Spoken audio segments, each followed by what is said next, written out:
You are listening to Pharmacy, IT, and Me, your Informatics Pharmacist podcast.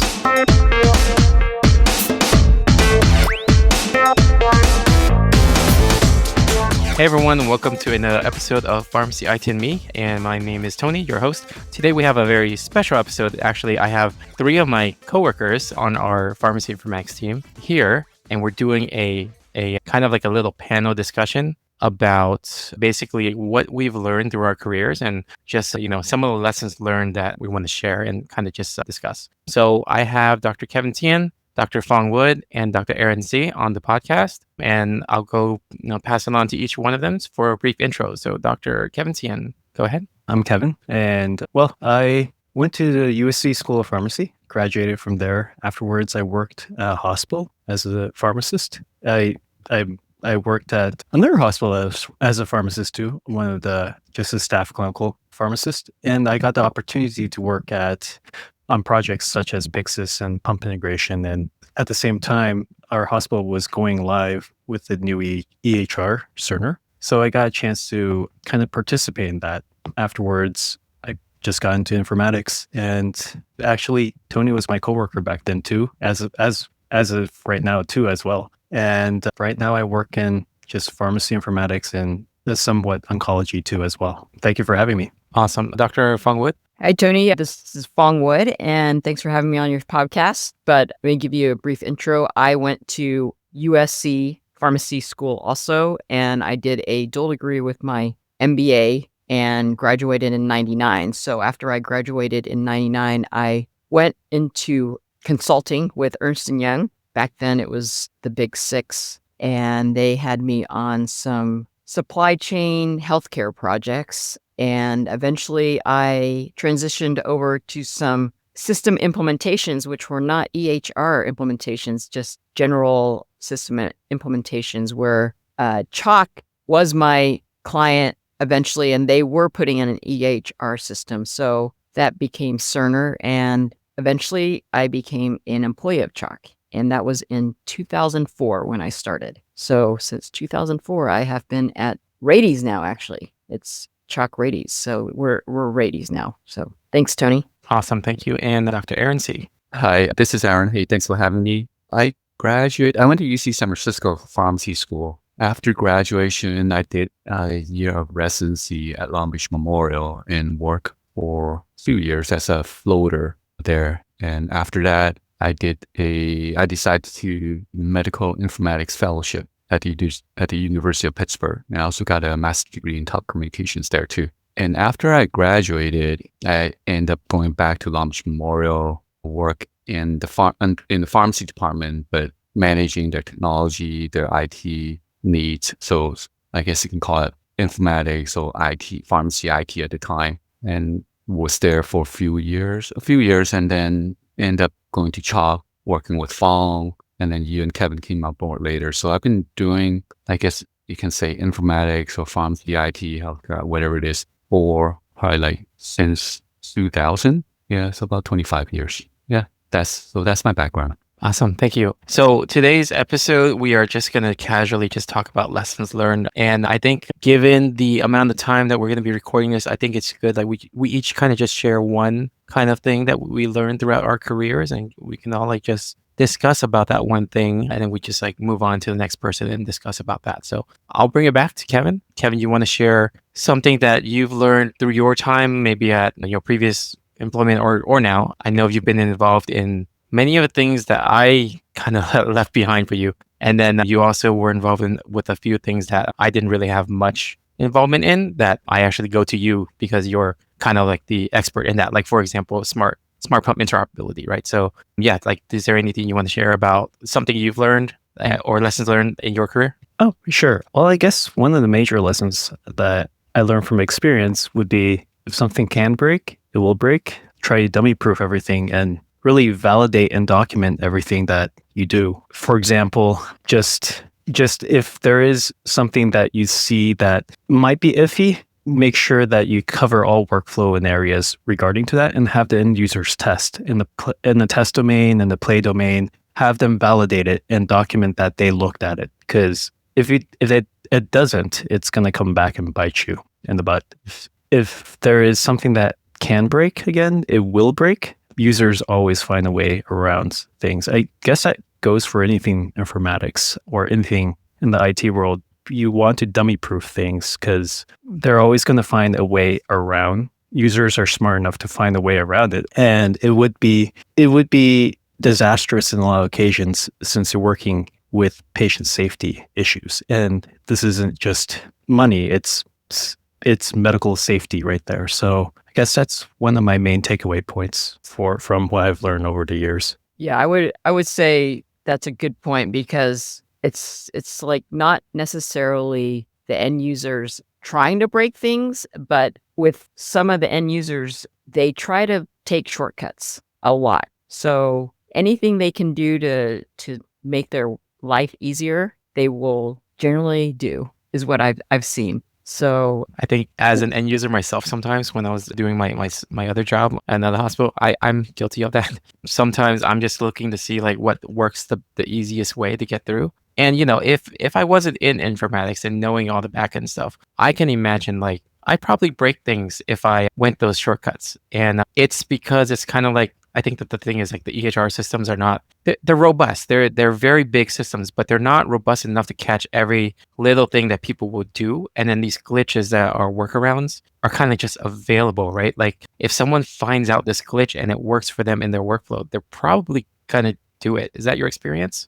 yeah, I most mean, also definitely. like they also don't realize that if they take this alternate approach, that it might have some effects down the line. So they're just going to do it, and then you'll see that whatever they did is going to affect the system differently. And so that's where you get the break. Is like, oh, did you realize that once you did this, it could be like you charted the wrong med, or you charted a different med, or something like that. Which is what nurses often do.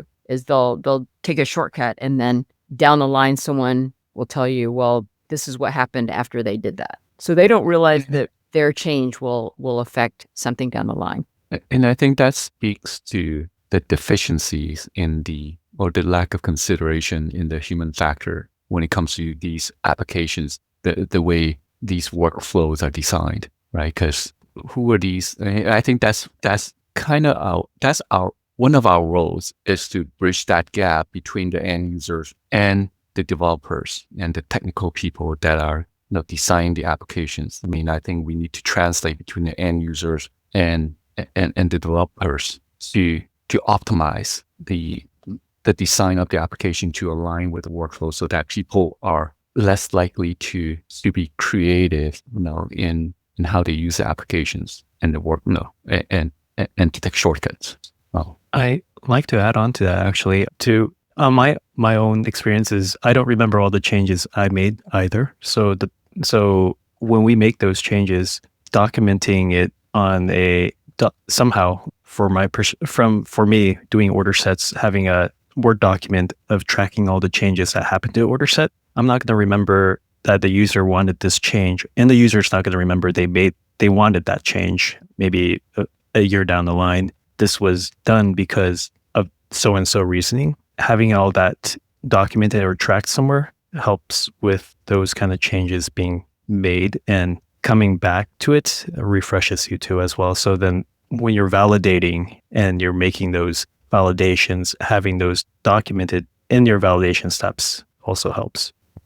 I remember that being an issue when I was leaving the org and you were taking over my role. And I had some things documented, but not everything, because at the time I was the only informatics pharmacist there. So it was just more of like, well, why would I do it? And then as, we were trying to transition that information to you, then I realized, oh yeah, I should have done this so that it would be just more clear when someone else takes over the role. And I think we're working towards like having a pretty good amount of information documented in our team now. But yeah, I mean, Phuong and Aaron, do you have any experience with, documentation deficiencies or organized documentation, things like that? Yeah, I think we had a lot of documentation deficiencies just coming up with the Cerner system when we first began, because there were so many different people involved in the build, and there wasn't a consistency or a framework by which we did things. So you have like maybe 2 or 3 different people trying to do the same thing. There's going to be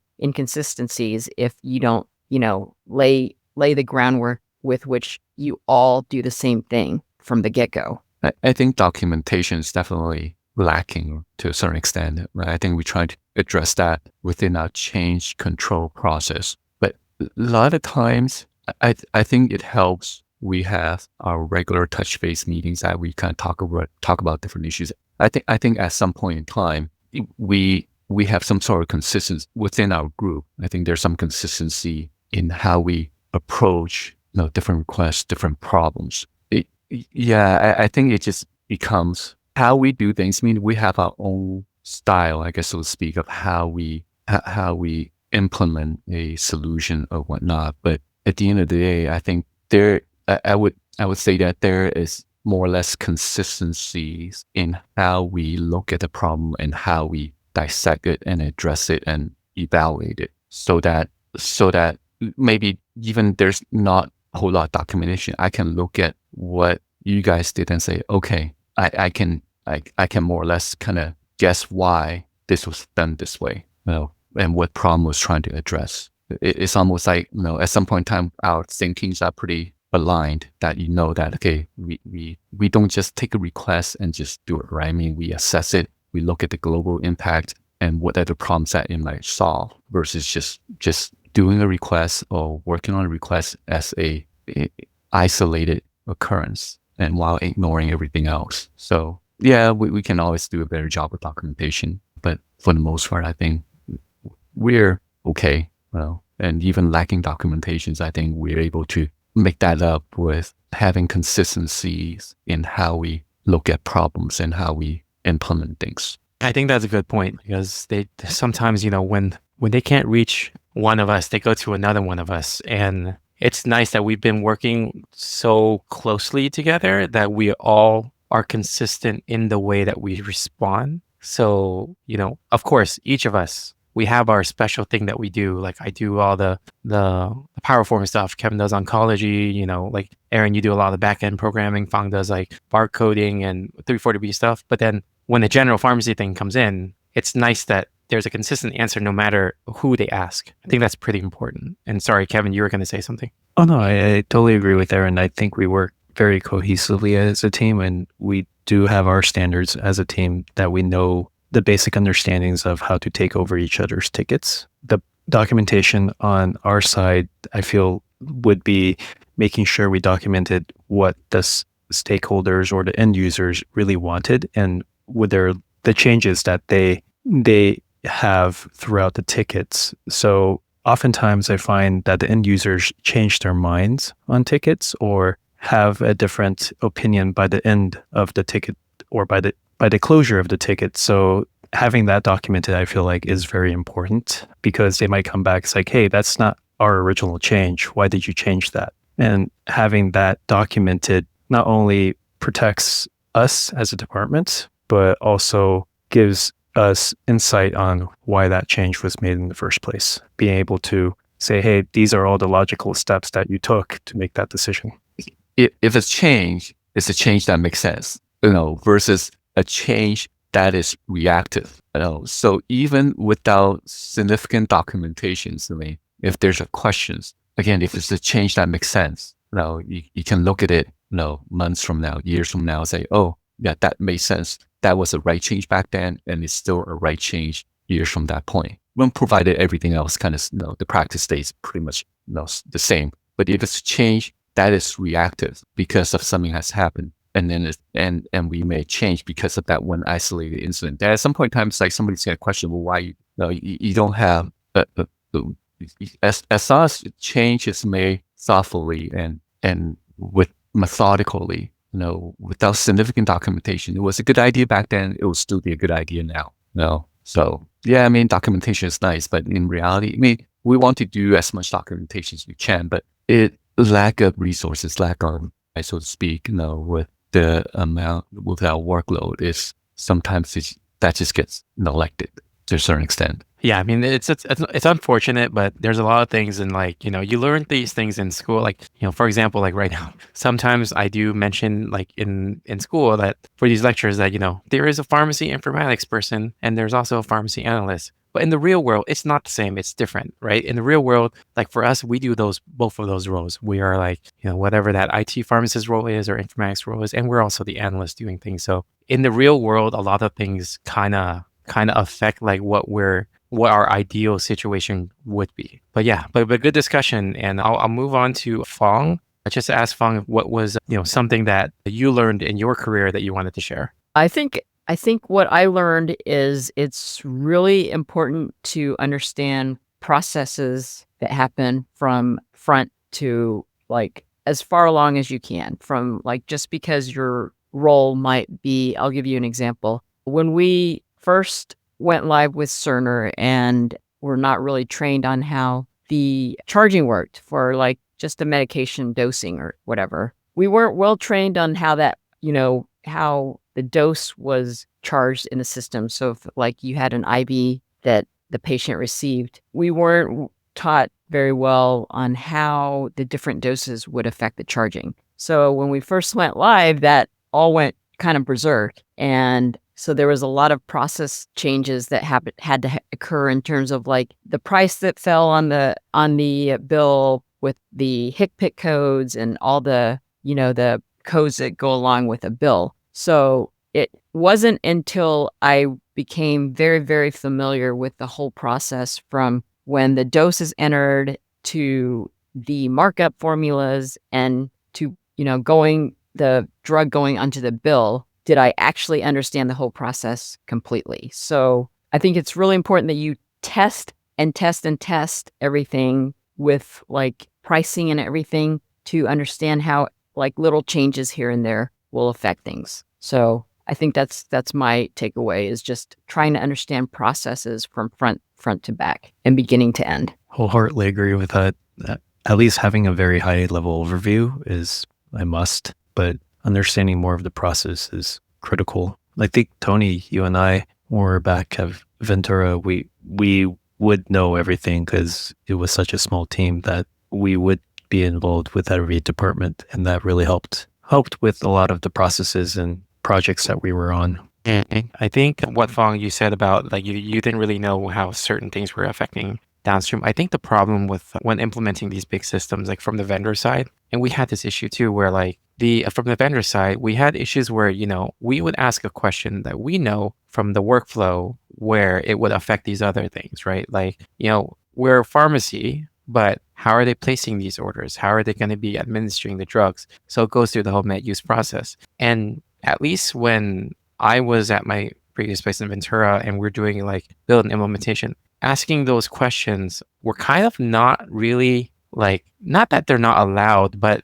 I would get the runaround a lot because they'd be responding to me like, oh, this is not a pharmacy thing. This is outside the pharmacy scope, so we can't answer that. And they'll push me to another team who's already busy doing their implementation work. And the vendor side works very in silo, at least at the time when we implemented back in like 2012, 2013-ish. They were very siloed out. So it was hard for us to get the help that we needed to have a smooth implementation and a smooth build. And I think from our end, right, like kind of like, same lessons learned from my own career as you, Phuong, is that we have to be open to kind of learning more about, not just the workflow, but the tools involved in the other workflows. At least for me, I was a little bit more involved with helping the nursing informatics side build out their nursing pieces, some of the flow sheets, and then for lab to understand like how accessions are created in their system, to be able to like have that integration built out if needed with the pharmacy components.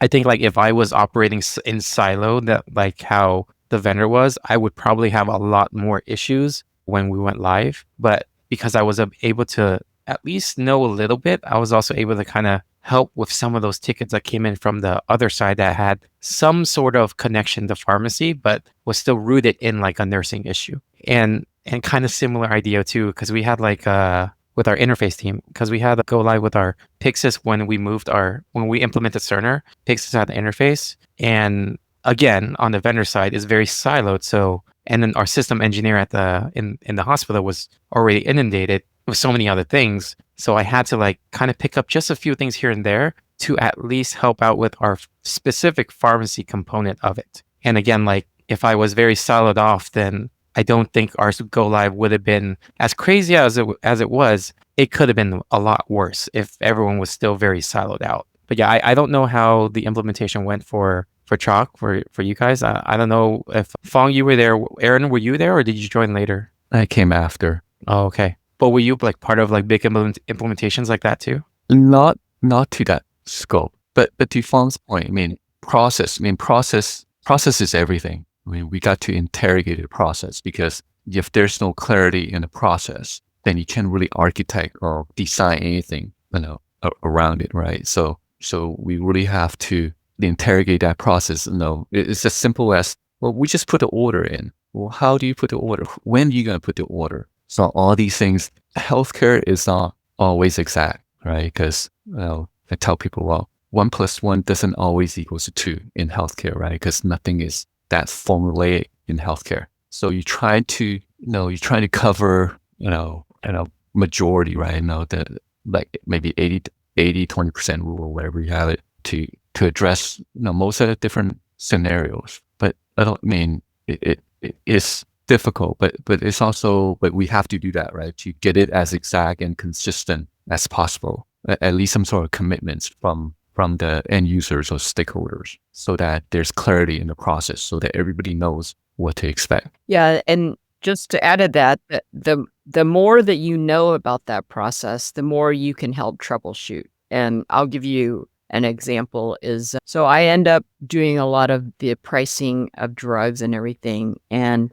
we have a business office who works claims. So once our bills go out, they go out to payers, and the payers come back with rejections, or they pay us money. Well, when they get claim rejections, the business office comes back to me and says, well, they rejected this claim. Can you fix it? I mean, I don't know about you guys, but when in pharmacy school did we ever learn about any of that? Never, right? So they can't even tell me what it needs to look like. Like, they just said it got rejected. Here's a list of the bill, and they rejected it. Can you fix it? This is a business office person telling me to fix a claim. So it's only through time and me learning what the bill needs to look like so now I know the process from the beginning to the end in terms of like, what do I need to do to fix the claim? So that's an example of me basically learning that process from beginning to end. And even beyond that, right? Understanding and knowing the process. Yes, the application, nothing is ever going to be perfect. And so whatever the implementation, whatever solution we provide, right, it's not going to be perfect. And so knowing the process, understanding and trying to get it as exact as possible, we can also potentially come up with solutions to address the outlier. We are ultimately, when maybe one of our roles is also being a solution provider. So, hey, this will address this design will address 95% of the scenarios, but hey, 5%, you can't address it, but here's a workaround. So, yeah. Mm-hmm.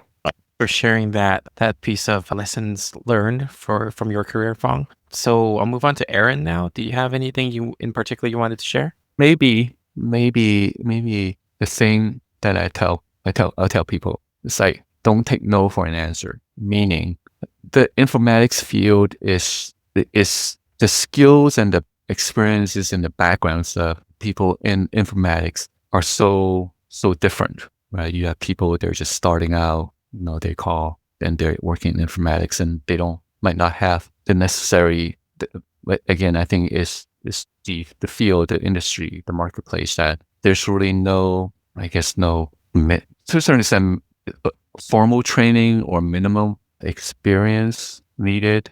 It's not like you graduate from pharmacy school. You're a licensed pharmacist, you graduate from accredited pharmacy school. I should know what to expect from you as a pharmacist. If you say you're a pharmacy, you work in pharmacy informatics, I don't exactly know what that means, what that translates to as far as what I can expect. So if there's a request, if there is a need and ask, right? And if you get no, as an answer, then I tell people, well, you need to ask 3 more questions. Well, the first question is, well, no, because no, you don't know how to do it, or no, because you can do it, but you just don't have time to do it. It's not a priority of yours or priority of the organization or whatever. Or no, it's not technically possible because you have checked with the vendor, or you just, your background, your experience, your knowledge tells you that that's not technically possible. So I guess that's a lessons learned, or that's advice that, just don't take a plain and simple no for an answer. Phuong or Kevin, you have anything to add to that? No, and I think that's good advice. Yeah, he put it succinctly. Yeah, I agree. I mean, just because someone says no, you need to have an understanding of why they're saying no. And often you should give some pushback in terms of like what their reasoning is. So I definitely agree with Aaron. We've gotten a lot of no's from the vendor side where we ended up finding out, oh no, it is possible. Their statement of impossible is not true. I think I've experienced that a lot back with Ventura. I think Aaron, you have mentioned that too, right? With working at Chalk. Yeah, for sure. Well, even like you say, working with vendor support, they'll tell you no, can't do this, and it's like, you sure? Then there's additional interrogation needed. And I actually just talked to him a few days ago about something similar to this, and he was saying that, if someone tells you no, they're probably not trying hard enough. And to a degree, it's possibly true that way. It's just funny because I can see that that can be the possible reason why someone's saying no, is that they're just not trying hard enough, or for the other things that you said, it's just not technically possible, or no time, or things like that. I mean, our ticket queue is probably way too many right now anyway. So there's things that we do have to say no to, but we provide the reason why. And when I say technically no, that doesn't mean it cannot be technically done, but it's just not within the current version of application. That doesn't mean that they cannot, design something to address, wherever you want. Well, it's just not possible within their current version. And even like with us being the middleman between the end user and the vendor, sometimes we have to say no because the end user might have all kinds of ideas of what they want to have done, and they don't understand the limitations of the system. So then that's where our role steps in, and we need to explain to them why it can't be done. So often we are the ones that say no. Their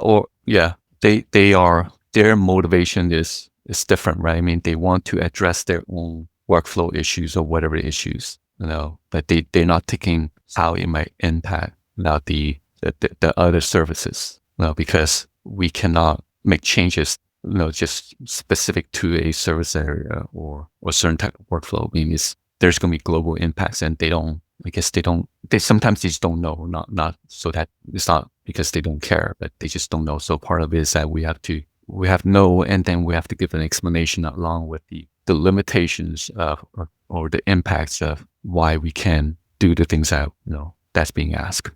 Back to what you said earlier about like interrogating them about like what the request is, because sometimes the request does come through because they have a very like focused idea of what they want to solve, but there may already be another solution that's better, and we interrogate to find out what is exactly that issue that they're trying to solve, and if there's something better, then go with that. So it's almost like drug information, right? I mean, one of the first lessons or whatnot is that, well, don't ask close-ended questions, always ask open-ended questions. No, you might get a call, say, hey, can I take this drug, or wherever it is? And on the face value, it's like, okay, this is a very simple, straightforward question. You can answer yes or no, but you really want to know, why are you asking this question out of the blue? What are you trying to get at?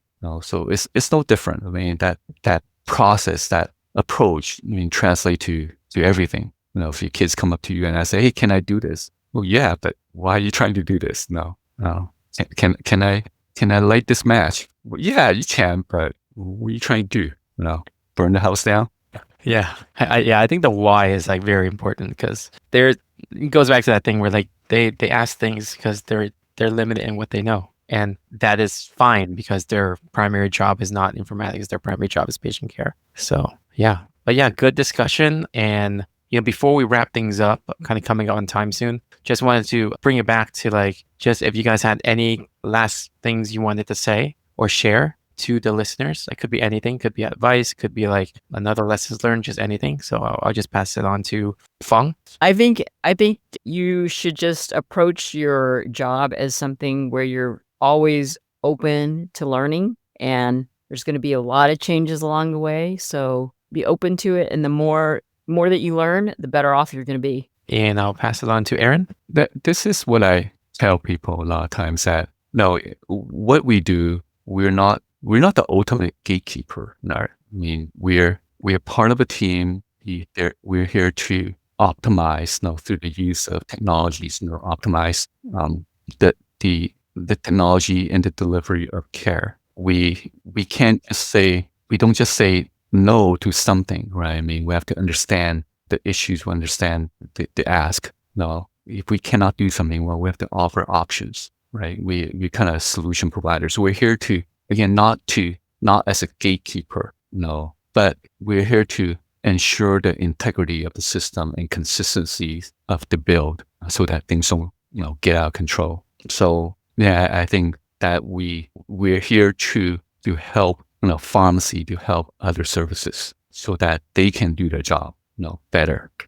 You there? And I'll pass it on to Kevin. Oh, well, I would say that you're going to get a lot of different issues and problems coming your way. So prioritization is probably paramount. Just make sure that you keep your priorities straight while working on things, or otherwise you're going to get overwhelmed. And that would be another takeaway that I would have. And I'll say something too about takeaway. It comes back to something Aaron had always told me a while ago. I don't know if you remember this, Aaron, but it's basically that we are licensed pharmacists. We are trained as pharmacists. We can, sure, we can work in technology, build things here and there, but we're always going to be pharmacists first. And just always remember that when you're working in informatics. And I always remember that phrase coming from Aaron, actually. So it's something that I always remember now too. But yeah, thank you all for joining this podcast and sharing the insights of lessons learned in your career. But yeah, I'll let everybody get back to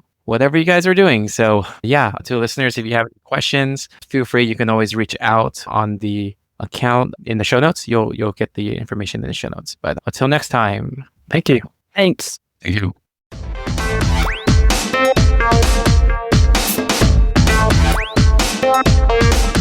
Hope you enjoyed this episode of the Pharmacy IT and Me podcast. If you did, please rate us on Apple Podcasts or Spotify or anywhere you're listening to this podcast. It really helps us reach more people who might be interested in learning more about pharmacy, informatics, and technology. If you would like to suggest a topic or somebody to be on the podcast, feel free to reach out to me on social media. I can be best reached on LinkedIn. Until next time, remember, technology is the tool, patient care is the goal.